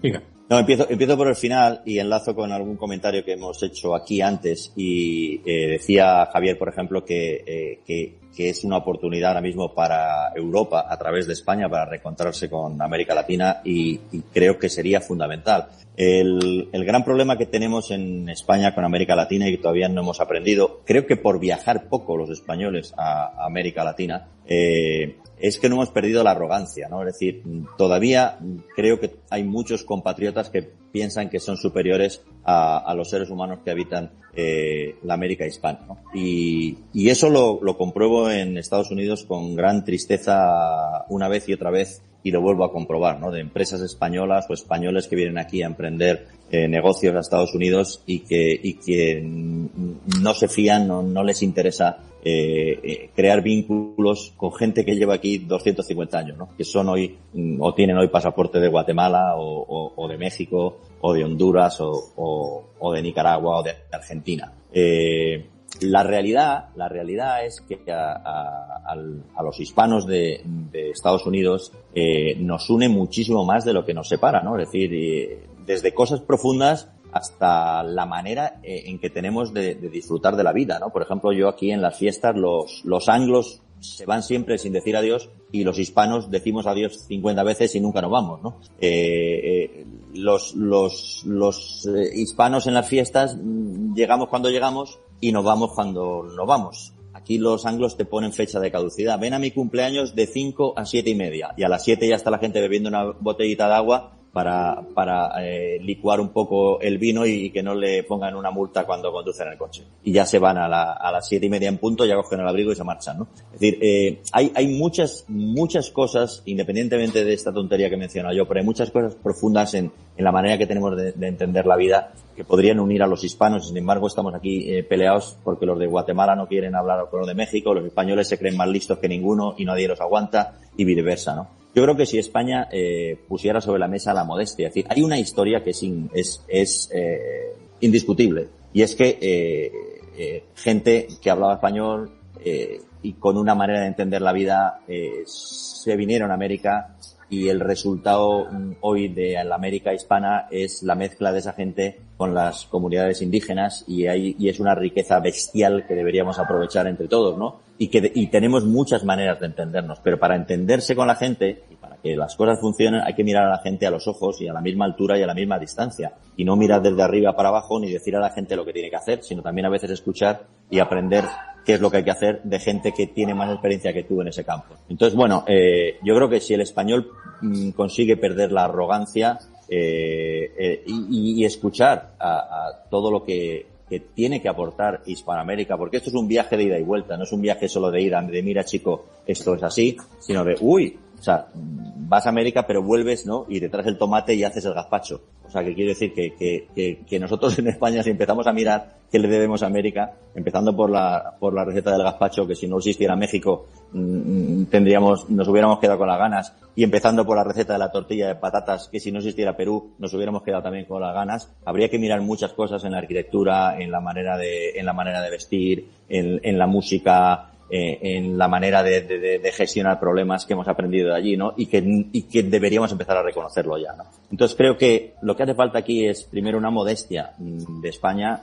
para mirar a los ojos y a la misma altura a la gente de Hispanoamérica, que estarían deseando de negociar y, ¿por qué no?, de tener esa relación también a través de España con Europa, que es un sitio enriquecedor y maravilloso. Pero bueno, creo que hay que tener voluntad y no insistir en lo español, sino insistir en lo hispano, que hace 250 años era lo mismo, pero hoy no, porque a la historia han pasado cosas. Pues bueno, pues ¿qué más da si es español, si es hispano? Es gente que hablamos un mismo idioma y que tenemos muy parecida manera de entender la vida, ¿no? Y que podemos entre todos formar un grupo, un gordo y fuerte, para defender unos derechos y unos principios y una ética en la que creemos todos, ¿no? Entonces, yo creo que hay una oportunidad maravillosa. Creo que lo que más la impide es la falta de modestia, sobre todo del español. Pero bueno, yo creo que también el español, que ha estado muy aislado tristemente por los 40 años de dictadura con Franco y muy acomplejado, empieza a salir fuera, empieza a ver que ni somos tan pequeñitos como creíamos, ni somos tan listos como pretendemos, y que se puede empezar otra vez a dialogar con la gente de fuera de igual a igual y hacer equipo porque yo creo que al final las cosas se ganan en equipo. Las carreras en solitario, aparte de que son muy difíciles, no tienen sentido, son muy aburridas, ¿no? Lo bueno de un amanecer no es verlo tú solo, es verlo con alguien que quieres a tu lado para poder compartirlo. Oye, don Roberto, me parece que usted quería esto, es una, como él dijo, un diálogo, una charla, una conversa, que dicen ustedes, una plática. Don Roberto, desde México, me parece que usted está levantando la manita virtual. ¿Estoy equivocado yo? Es que como hay varios aquí... No, adelante, breve, porque estoy realmente emocionado. Guillermo, no conocía tu obra, realmente no te conocemos en México, por lo menos en el círculo que yo me muevo. ¡Órale, mi cuate! Es impresionante todo lo que me estás diciendo, es una verdad de la visión de los vencidos que hoy tienen voz. Aquí hay un gran mexicano que escribe... Anda regular de cobertura, querido Roberto. Fíjate más la posición. Para platicar, mira a ver que no estamos bien de cobertura. Mira a ver, Roberto. Bueno. Bueno, un abrazo y los dejo. Espero tener el gusto de conocerte pronto, Guillermo. Pásanos tu obra y le vamos a dar difusión.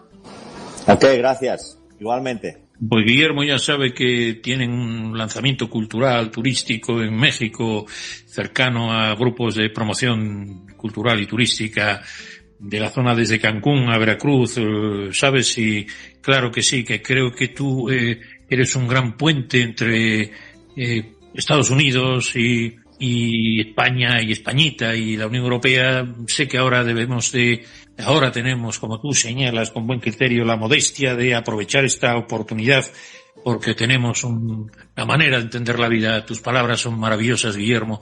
Yo antes de que tú digas lo que te parece más adecuado para que tus palabras resuenen en este Mercosur, en América del Sur, y unamos esos ámbitos iberoamericanos del norte, como tú dices que Gálvez también tuvo mucho que ver, y nuestro origen hispano de los Estados Unidos es tan importante como cualquier otro. En principio, te rogaría que comentaras lo que fuera útil y que nuestros oyentes, escuchantes, pudieran estar entusiasmados con gente como tú, que creo que ha construido no solo un puente de amistad entre Estados Unidos y España y Europa. Creo que vas a trascender y estás trascendiendo con tu Marcelo ecuatoriano y con tu hermano Javier y la cultura de tus hermanos, entre otros Alberto, la cultura que habla español, pero que también debemos de tender puentes a los nuestros hermanos lusos, que tienen un 80-90% de cultura transponible. Creo que te necesitamos hoy más que nunca. Dirígenos o guíanos, como diría aquel, y no nos apartes de tu camino. Contamos siempre contigo y intentaremos que tus crónicas tengan reflejo en este Mercosur que ya está creciendo y otros pactos andinos, etc. Dime, querido Guillermo, algo a nuestros oyentes, a nuestra gente, entusiasmo, repito. Creo que nadie mejor que tú, con esa humanidad sincera y esa sonrisa, esa ironía y esa brillantez, seguro que puedes guiarnos. Y luego pues despido el programa con algunas citas tuyas. Dime, Guillermo, y muy orgulloso de contar contigo en este enlace iberoamericano de Prensa Mercosur. Nada, te doy las gracias por haber tenido la oportunidad de estar en este programa y sobre todo de escuchar voces, ¿no?, de gente en lugares tan dispares, ¿no?, y tan apetecibles de visitar, ¿no? Y diría a la gente que no pierda nunca la curiosidad, ¿no? Que no pierda nunca la curiosidad por aprender, que es que la ventaja que tiene este mundo es que es tan grande y hay tantas cosas y tantos idiomas y tantos países y tantos quesos distintos para probar que se puede aprender siempre algo, ¿no? Hoy, yo mientras Roberto probaba sonido, le he escuchado decir desde Veracruz, desde la verdadera cruz, y he dicho, anda, y de repente he aprendido que, mira, la Veracruz se llama así porque es la cruz vera, la verdadera, ¿no?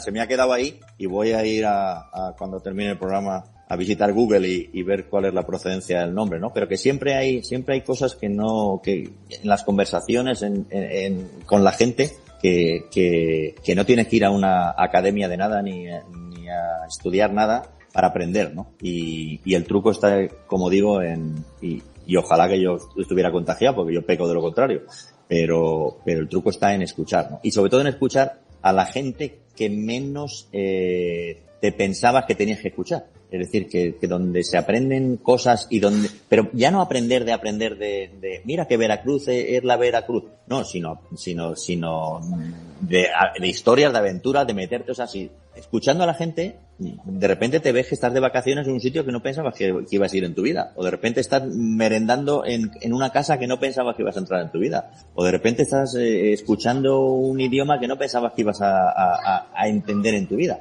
Entonces quiero decir que la vida nos puede llevar a tantos sitios, porque hay tantos sitios que si estamos con la curiosidad abierta, con la modestia puesta y con disposición de aprender cosas, la verdad es que la vida es maravillosa y la vida te lleva a anécdotas y a situaciones inesperadas, pero tienes que estar dispuesto a ello, nada más que eso. No tienes que hacer grandes cosas, más que estar dispuesto a eso. Y en la peluquería, escuchando a la señora que está al lado, de repente igual te encuentras en una aventura que no te hubieras imaginado nunca. Mucho más que planeando un viaje de $7 millones alrededor del mundo. Oye, perdóname, yo sé que estamos hablando para nuestra fraternal comunidad iberoamericana, pero claro, no hablamos del taco, ese taco que tú fue la única crónica, ni de los wokes, ni de los magas, tal vez ni resulte interesante, y en fin, una pincelada, porque, bueno, aunque no quisiera yo meterme en camisa de 11 varas, ni a ti tampoco, pero me hizo gracia eso de los tacos y de todo este mundo, llamémosle, en el cual pues veo que está haciendo un daño incluso a importantes universidades, o esto que te comenté a ti de los premios o de las becas. All right. ¿Quieres dar una pincelada, digamos, porque también hay un iberoamericanismo de los Estados Unidos de América, que hay más América y estados que esos? ¿Puedes dar alguna pincelada? Porque sé que, bueno, siempre tienes una acerada y sutil opinión que nos ilumina, si te apetece. Si no, despedimos en plan amigos y tampoco digo nada. Es que lo de taco, como es muy mexicano, ¿verdad? Sí, bueno, lo bueno de esta historia es que por fin al bully número uno, a Trump, que tiene por costumbre insultar a la gente, sacarle motes, despreciarles, le han encontrado uno que le molesta, que le chincha profundamente, que es el de taco, ¿no? TACO son las siglas, es el acrónimo de Trump Always Chickens Out, que significa que Trump siempre se acobarda, y se lo han puesto por la política de los aranceles, ¿no? 50 veces 50 ha dado marcha atrás. Con arrancada de caballo y frenada de burro, anuncia que va a poner unos aranceles que no son cuestionables del 45% a Vietnam, y con parada de burro 2 semanas después, porque la realidad y la bolsa se cae y el dólar baja y la realidad apremia y las repisas de los Target o de los Home Depot de aquí no llegan los materiales para que la gente compre o suben los precios, pues se echa para atrás, ¿no? Entonces da esa imagen de hombre fuerte, pero al final always chickens out, siempre se acobarda y pega esa parada de burro, ¿no? Entonces le llaman taco y a él le molesta profundamente. Pero los tacos, querido Guillermo, los tacos también se comen muy mucho, que diría que él muy mucho en Estados Unidos. El taco es una comida. Yo creo que después de la... como va, es que la gracia aquí está, es que encima, como va contra los hispanos, y como, claro, aquí la mayoría del mundo hispano es mexicano, la mayoría, o sea, aquí celebramos el 5 de mayo, recordando a Puebla y a Veracruz, pero o sea, el 5 de mayo aquí la gente se cree que es la fiesta nacional de Estados Unidos. Y la gente se cree que el día de la independencia de México es el 5 de mayo, cuando realmente es el día que los de Puebla ganaron a los franceses temporalmente, porque luego Napoleón III les invadió enseguida. Pero bueno, que una fiesta de gente de Puebla, que son los que vinieron en gran cantidad a este país, se ha convertido aquí en el símbolo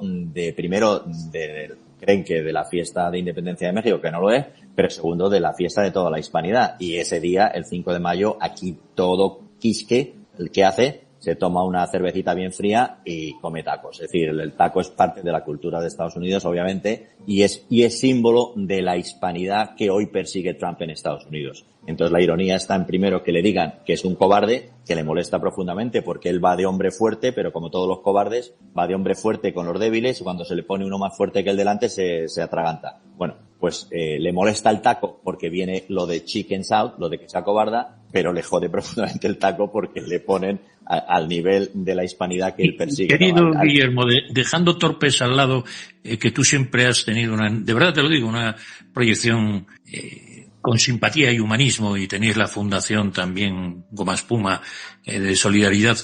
Yo quisiera que no habláramos de estos señores de, digamos, como tú dices muy bien, de arrancada de caballo y parada de, bueno, no sé, de bruto, ¿no?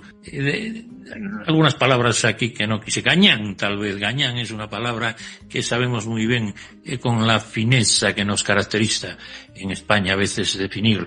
Pero en cualquier caso, leer algún ensayo dudo que se haya hecho y tenemos que tender puentes. Por lo tanto, ¿qué podías decir a esta Unión Europea que, ya que no puede mirar a otros sitios, en fin, de dictaduras medio asiáticas y demás, que miráramos más los europeos? Ya sabes que se ha firmado el Tratado de Unión Europea-Mercosur y otro unilateral con México y otro con Chile, en fin, que nos uniera desde esta orillita a la otra, que es lo que se trata, y también, por supuesto, desde el ámbito del norte, que no deja de ser para mí iberoamericanista, porque tiene muchísimo hispano allá adentro. ¿Qué podríamos decir como propuesta de futuro, visión de futuro ante los retos tecnológicos y de toda índole, de esta que tú definiste como grandísima cultura de cientos de millones de personas que lo hablan?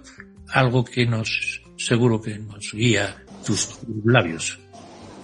Bueno, mira, creo que hay una pelea entre el mundo del trabajo y el mundo de la vida, digamos. O sea, quiero decir, Estados Unidos hoy es una opción que la gente mira como un lugar para trabajar y progresar y ganar mucha pasta, pero realmente es un sitio como para vivir. Es decir, yo muchas veces pienso en toda la inmigración que viene dejándose la vida para buscar un mundo mejor, pero al final salen de casa a trabajar a las 7 de la mañana y vuelven a las 8 de la noche destrozados y se acuestan, se pegan una ducha al día siguiente y salen y esa es la vida que te ofrece Estados Unidos. Es decir, mientras que tristemente la vida de los lugares que han dejado es una vida maravillosa, donde a lo mejor tienes tu familia cercana, donde tienes tu lugar que vas con tus amigos a disfrutar,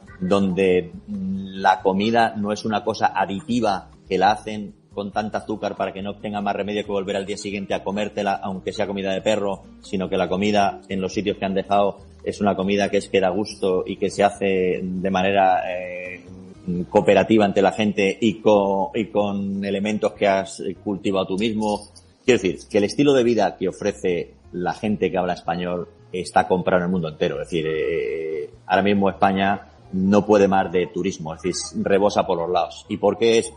Porque quieren esa comida, porque quieren esa simpatía de la gente, la gente no quiere ir a un bar y con una luz tenue y estar bebiendo whisky como sin probar nada y rodeado de alcohólicos, sino que quieres ir a un bar y pedirte un whisky si te gusta o una cerveza y que tu hijo pueda correr con una Fanta de naranja alrededor mientras se toma una tortilla. Es decir, la vida. Somos gente que disfrutamos de la vida.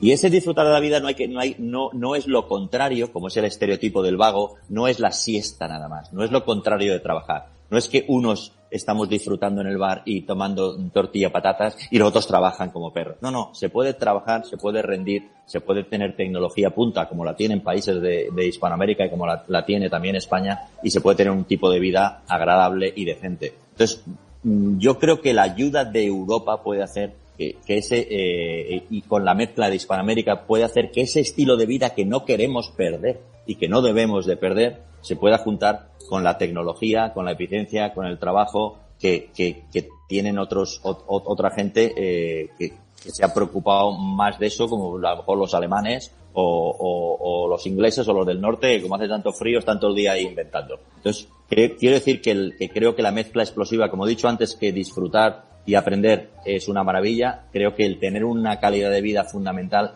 es tan importante o más que tener un trabajo bueno. Yo si pudiera trabajar en Estados Unidos, cerrar la puerta y estar en España, lo firmaba ya mismo. Pero claro, el problema de trabajar en Estados Unidos es que cuando abres la puerta y sales, estás en Estados Unidos. Y no hay vida. Y no hay vida. Ni hay sitios para comer bien. Es un horror. Este país es una maravilla, pero lo recorres en coche y es que no hay un solo sitio donde te puedas parar y decir, oye, qué gusto de comida, qué tranquilidad y a buen precio. No, es que no existe. Es que comes comida para perro o no comes nada. Entonces, o eres millonario y te vas al restaurante de 45 estrellas Michelin que no hay 10 que lo pague. Entonces, ese tipo de vida no la queremos. Queremos la nuestra. ¿Cómo hacemos? Pues vamos a introducir la tecnología y vamos a introducir el progreso, pero sin perder ese tipo de vida. Eso es lo que puede ofrecer, el mundo hispano, pero tenemos que ofrecerlo juntos. Separados es difícil. Yo creo que si Europa entiende América y América hispana se entiende con Europa, estamos camino de ofrecer eso que muchas veces yo veo en la gente que viene de Argentina, de Nicaragua, de Colombia, de España, de México a este país y dice, joder, es que tengo que decidir entre vivir bien en mi país, o sea, tener una vida agradable en mi país o ganar dinero en este, porque en mi país no gano dinero y aquí no tengo vida. Bueno, si conseguimos ganar dinero teniendo vida, eso sería una maravilla. Yo creo que la Unión Europea puede ayudar a Hispanoamérica en eso y Hispanoamérica puede ayudar a la Unión Europea también tener vida, porque los alemanes no tienen vida. Entonces, a lo mejor si se la contagiamos, pues también le viene bien. Pues gracias, Guillermo. Tú serás el ejemplo de nuestra calidad de vida y nuestra eficiencia. Yo quisiera citar algunas palabras que tú dijiste en diversos momentos, como que lo que te mueve no es un contar historias, sino historias que humanicen el mundo, aunque sea desde una gasolinera de Arkansas o un bar en Harlem. También dijiste que hay veces que cuando la vida aprieta lo que hay que hacer es abrir bien los ojos, mirar alrededor y reírse un poco, porque a veces el humor es la única forma de entender lo que no tiene sentido. Y tú dijiste también que fundamentalmente lo que más echas de menos de la radio es el vínculo íntimo con tus oyentes. Que era como si hablases a un solo amigo, pero miles te escuchaban, hoy miles te están escuchando y oyendo, y sinceramente es un honor y cuentas con toda nuestra amistad y colaboración. Hoy despedimos esta charla aún resonando el eco de tus palabras maravillosas, Guillermo Fesser, con 2 S, y es un cronista del humanismo, invisible pero sembrador de sonrisas, como aquel amigo invisible que tiende puentes entre estos dos mundos, que a veces parece que vivimos de espaldas o nos creemos ajenos, pero que siempre estuvimos entrelazados, América Latina, Estados Unidos y España y Europa, este mundo que se llama Occidente, pero sobre todo él es un enorme ciudadano de la patria iberohablante. Sinceramente nos habla de humanidad, de humor, de modestia, nos habla también de, sobre todo, que debemos de tender a unir calidad de vida, vida en familia como la que él vivió, con, trabajo, economía productiva, y eso es lo que debemos de intentar, porque así como ha sido un faro, y lo estoy leyendo, para mí un faro cálido que siempre ilumina lo cotidiano con dignidad, con inteligencia y sobre todo con humor. Oiga, qué frase me ha salido.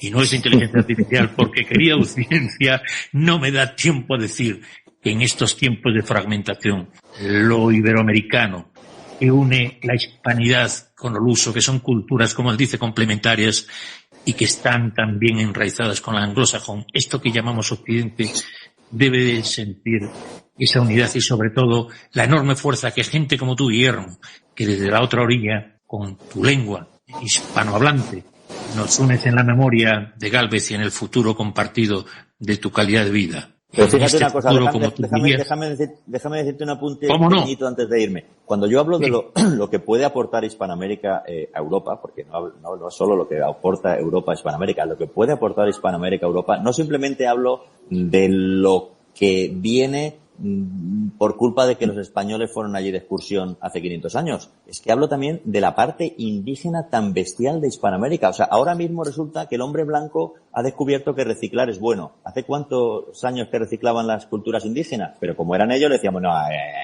vamos a contaminar. Hasta que nos hemos dado cuenta nosotros solos, ¿no? ¿Hace cuánto tiempo que los indígenas de América decían que había que respetar la naturaleza? Nosotros, no, vamos a talar los árboles y tal, hasta que nos hemos dado cuenta nosotros mismos. Bueno, pues ahora que nos hemos dado cuenta, que por lo menos tengamos la dignidad y la decencia de no querer tener también nosotros el derecho de autor y el copyright de eso, que eso lo inventaron otros. Y esas culturas indígenas que tienen tanto que aportar en la discusión que estamos ahora mismo, especialmente cuando el calentamiento global es un problema de todos, eso es una necesidad y una maravilla el poder contar con ellos. Y a Europa le vendría, pero muy bien. Pues con la música de fondo, como no sé si oís, pero del milagro de Pinto, de A lo loco se vive mejor. Yo quisiera seguir enlazando estas orillitas de tu mano. Seguimos soñando con Guillermo Fesser, qué maravilla. Un maestro para mí, sinceramente lo digo. Y con esa modestia que él tiene, le ruego que siga apostando por lo que siempre hizo y que nos incorpore a su sabiduría, sin duda su humanidad.